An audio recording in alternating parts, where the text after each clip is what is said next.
Hi everyone, this is Dan from Headmania, and why do I have this smile on my face? It's because I have this Mark Levinson 5909 portable headphones, wireless headphones for tests, and my experience with them is stunning. And I'm gonna get into how they sound, why I love them so much, and basically they became the #1 wireless headphones, portable wireless headphones that I've ever tested, and I'm going to explain why. You can also find the written review below. Why should you look there? It's because you will find more details than you will in the written review than in the video review. I'm going to try to make this short in the video review. So, first of all, if you look at them, and then probably the focus here is not great. You'll also find pictures in the written review. However, the build quality here is really good. And I also, by the way, have the Focal Batis, the headphones, and I'm going to talk about how they compare. And I would say that even the build quality, while this is amazing as well, I would say that this is a bit better. It feels a bit more luxurious and a bit sturdier than the Focals, which seems to have a bit more plastic. But yeah, they have a luxurious feel, a premium feel, and they are quite comfortable. First of all, I would say that they don't offer a lot in terms of customization in the portable application from the Android phone, and I was using a Galaxy S23 Ultra with it, and of course Tidal. And they installed the Mark Levinson app, and I'm happy that I did, because at the beginning I thought the bass was too much, and I found out that I had the profile of elevated bass there. So then I went to neutral, and I enjoyed the sound a lot more than with more bass. So you don't have a lot of profiles there or customizations features, but definitely it is helpful. So now I'm gonna get into how they sound. For me, these are the best headphones in terms of portable audiophile headphones. Why? Because I would say that if I want to try to summarize my experience, is purity and fun. They sound so clear, so clean, so transparent, and yet incredibly fun and engaging. From the bass, I noticed that it goes very deep. It has a very good presence on the sub bass, even if it's a bit elevated, and you will see this in the measurements as well. Is that the bass is quite punchy. I mean, it's really punchy. It has good detail, and it goes low. This offers a lot of engagement in different types of music and different melodies, but definitely incredible bass section, much more than I expected actually. So in the mid-range, this is where the magic happens, if you ask me. It's a mid-range that offers a very clean, detailed, pure, and well-textured experience. And if I want to try to get into it more, I would say that the woodwind instruments are very present. They offer a very good texture. It's like you have you can feel the actual breath that goes into the instrument. The texture is also good, and the purity of the mid-range is also something that just pops up, right? The plugs of the guitars are tactile, are present, are energetic. The decay is quite energetic as well, without being slow. It's quite fun and quite fast. And besides that, the vocals, for example, while they do present a bit deep in the lower mid-range, let's say between 100 and 500 hertz is a bit deep, not necessarily a deep, but not as elevated as the other sections. Overall, they are really well integrated into the scene. They have a very holographical presence in their character. They're also quite clean, presented, and basically they offer overall a very impressive experience in the vocals as well. From the treble perspective, this is another thing that I love about these headphones, is that I don't have any peaks. It's quite a linear treble that has the detail that you need. It's quite an addictive treble because it has detail, it has the air, it also has the tactile when something hits on the treble, the tactile experience, and you don't have any harshness. Right? There are other headphones that have excitement in the treble area, but are, from my perspective, if they have peaks, they're grainier or not. They're a little bit annoying in that section. No, this is actually presenting a very good detail. It's quite linear there, and I love the fact that it's quite of an addictive experience on the treble region as well. And I would say that I enjoyed a lot of music here, including the classical music, and one complex one, and you can read it in the review, the written review. It's a complex piece of classical music. I felt like the treble was very airy. It presented a lot of detail. It was something that it went much more beyond my expectations, right? And even overall, the overall experience, because you had all of the instruments with good imaging, well presented, with a holographical stage, and everything was well presented around you. It's not a huge, and if you go to the soundstage experience, it's not a huge soundstage like with HD at 100, of course. The driver is not as big as well. You have bigger sound, like even in the Maxwells, for example, but it's very well integrated. You have a holographical experience. Everything is well placed into space, and everything is presented in a very well holographical way. So this is another plus for these headphones. In terms of dynamics, this headphone is really fun. It's tactile on all of the frequency response. I mean, from the bass, which is very punchy, but the mid-range as well, with the plucks of the guitars and everything there. It's quite an experience. It's a really tactile experience, and of course, even the treble is quite tactile as well, and it's a good experience there in the tactile section, right? When an instrument hits there, it's still something you can feel the treble, which is something that is not easy to achieve, I would say.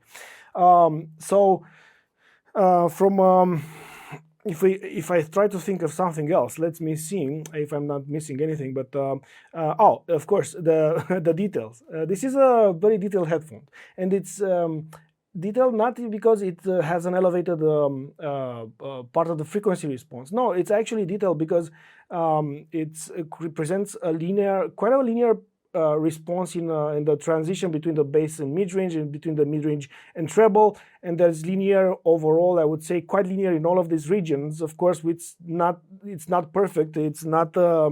I've seen better headphones in terms of linearity, especially on each part of the frequency response, but overall it does a great job, especially for a portable headphone, and especially for a closed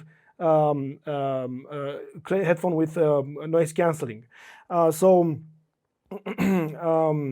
Basically, I'm saying that the detail, it comes natural, right? It's a lot of detail there. You can find it everywhere around you, but it's not something that sounds brought up in your face because some frequency response gets haywire or gets a peak somewhere there.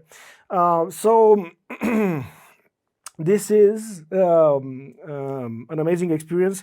I would say that, of course, this became my number one headphones in terms of portable audiophile headphones. It's considerably more than I expected in terms of the sound quality. You will find that even the distortion level here with this headphone, because I actually managed to measure it with the mini DSP ears by using the File BT330 Bluetooth, and I managed to measure it on Bluetooth with noise cancelling on, and I would say that even the distortion level is quite impressive. It's mostly overall it's below 1%. It took a while for me to get a good seal on the mini DSP ears, but I think eventually I managed to. And even the bass section is quite clean. And if you go over through 200 hertz, and if it actually on all the spectrum, it's around 0.1. The distortion level is impressive. And of course, again, these headphones are really clean sounding, and these are as well really clean as well. However, these sound more pure. The Mark Levinson's 5909 sound more pure than these ones. And I would say not necessarily because of the distortion level, which is also great on the Focals, it's because of a more linear response. Basically, the mid-range is a bit more linear, the treble is a bit more linear, so basically you get a more pure response without peaks or dips that can hinder your experience, right? So if we want to compare a bit the Focals with this, I would say the following. First of all, you can also find the measurements, both on distortion and frequency response, and how it compares. And if you start by looking at the measurement itself, especially in the frequency response, you'll notice that the Focals is a bit more linear up until 500 hertz, right? Then it goes hairwire. After 500 hertz, it goes hairwire. You have a big dip around 900 hertz. You then have a peak or a bit more over 1 kilohertz. Then a big dip again, and then a big peak near 3 kilohertz, and then another big peak around 4.5, and then a big dip, and it's basically on a very big dip, a big peak at between 8 and 9 kilohertz. So basically, it kind of goes haywire. And yeah, you can kind of hear that in the music as well. And yes, you can customize it. You have a lot. The Focal application on the mobile, it actually has more options than the Mark Levinson application. You can you have an equalizer there. You have more options. And also they included something about personalizing the sound experience, where you can actually test your ears and capabilities by on different frequencies, and the headphone will adapt to make you hear better. And yes, it made a difference. It made a difference, a good one for the Focals, but it did not fix all of this hair wiring going around here. It's hard to fix all of these inconsistencies in the frequency response. However, of course, they're fun, they're engaging, they're a very good headphone. Another thing that I noticed, and it's the first thing that I looked at, is the fact that these headphones are quite expensive as well. A bit less expensive than Mark Levinson's, but what I don't like about them is the fact that they offer only aptX adaptive. So that's a maximum bitrate around 420 kilobytes per second, compared to the Mark Levinson's that had the LDAC and can go up to 990 kilobytes per second. So basically that's more than double. And I would say that I don't know why Focal did not include something like this, because this is an audiophile headphone and they should have inserted a better Bluetooth technology there. Not sure what they did there, but I'm not very happy with this. With this price range, I would have expected for them to have a better bitrate possibility, capability. Now when it comes to the application itself, it has more features and more customization possibilities on the Focal than the Mark Levinson, which the application maybe it will evolve. Both can do firmware updates over the application itself, that's good. And I noticed improvements in both with firmware upgrades. Now, when it comes to you will see the comparison between the measurements. You'll see that the Mark Levinson is a bit more linear. The transition between 500 hertz and 4.5 kilohertz is considerably more linear with less peaks and dips, big ones, than the Focal. And that's clearly notable when you listen to them as well. I would say that the mid-range on the Focal, on the Mark Levinson, is more consistent, is more purer. You have better. It's a bit cleaner. You have better textures, overall better details. The treble as well. The transition between them is better on the Mark Levinson as well, and the treble is more linear and quite addictive. While on these is very is quite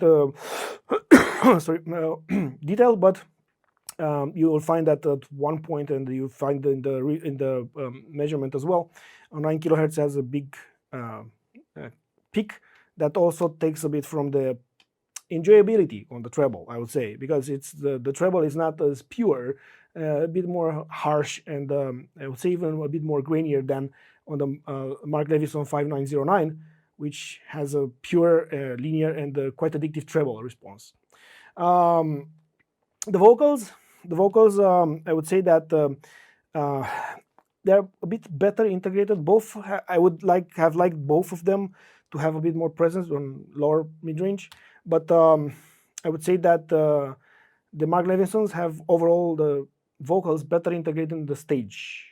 Somehow they sound more holographical and have a better presence overall in the stage, contributing to a more pleasurable experience.